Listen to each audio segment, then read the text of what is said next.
Liev Schreiber and Naomi Watts, two outstanding actors in a profession which dictates and dominates the fact that each one will be in high demand in their careers. Both was coming from former relationships that didn't work out, and when these two started dating, they had no idea that the relationship would go as long as it did.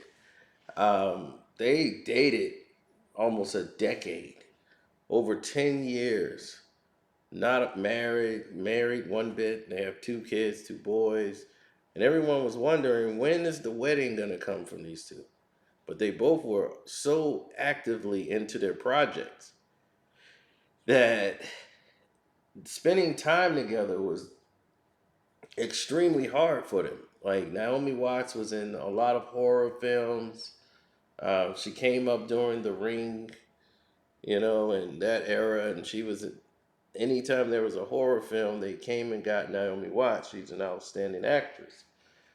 But it was like her career was starting to get a lot of attention for other projects, while Lee Schreiber, he was going from different type of projects that were expanding from whether it's a Marvel movie or a slasher flick like Scream.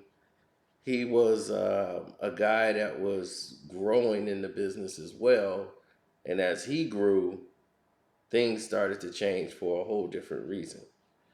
Um,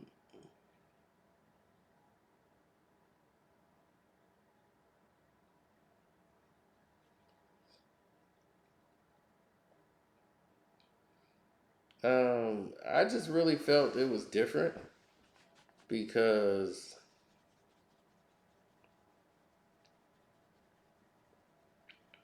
everyone who was looking at the projects were always like into their relationship and spending time about Hollywood, and you started to see a change within the two couples. You started to see Liev, he was more like didn't give a damn.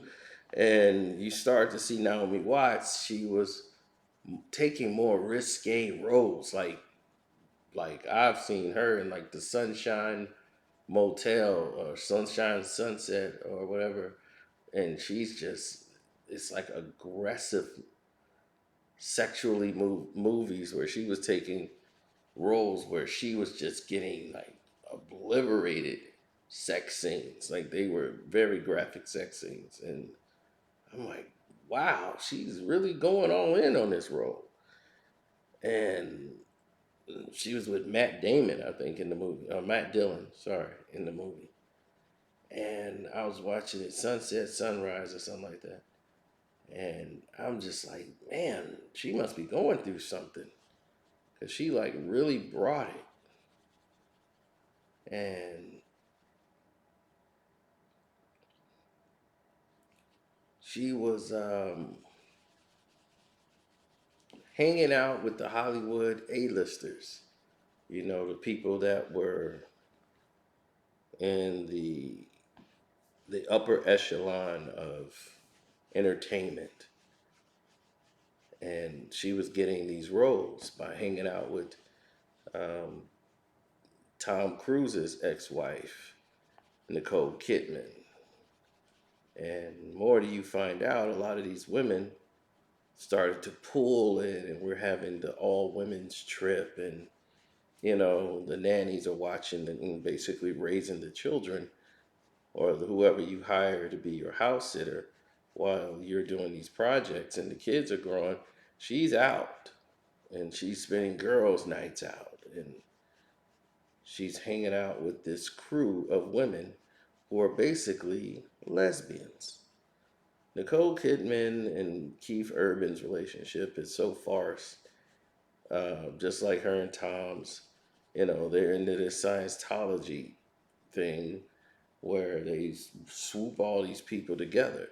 And I've started to see Lee Schreiber started to make movies basically exposing these false propaganda religions, as he put out the Spotlight, and he produced it and acted it in the movie Spotlight, which won for Best Picture.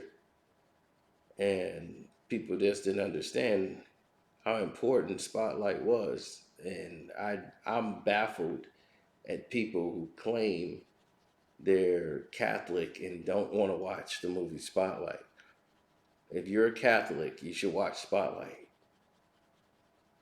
I mean, nothing else even, it doesn't even make sense to do anything other than. So that's where I'm at with it. Now, the rest of the people that want to do what they want to do, go ahead, knock yourself out. Your boy Carcino ain't gonna hold it against you. But that's why the L word wasn't a shock when Naomi Watts comes out as lesbian and she is bisexual and all this stuff, and now she's like full on in a lesbian relationship. She was pushed into this. And this is why Liev right now has a new 27-year-old girl, and he's moving on.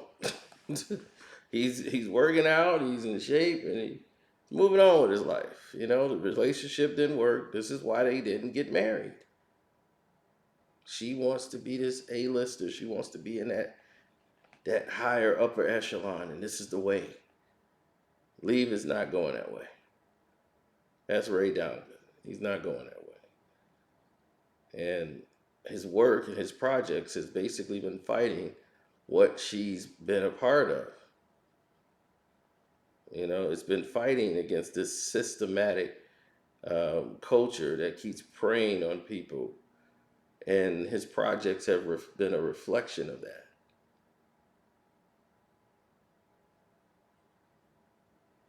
So, you tell me what you think. It's your boy Carcino. Don't forget to subscribe to the page, hit the notification bell. And I want to say, don't forget that the Carcino for Life Patreon is popping right now. So hopefully you guys understand that. Everybody here on One Crack News, thank you for subscribing to the page and loving it the way that you do. We try to give you nothing but the best. At least for me, that's what I try to give y'all, the best. Now, how the rest of this is going to play out, you just got to wait and see, you know. You never know. But as of right now, there's 4 other videos you can watch.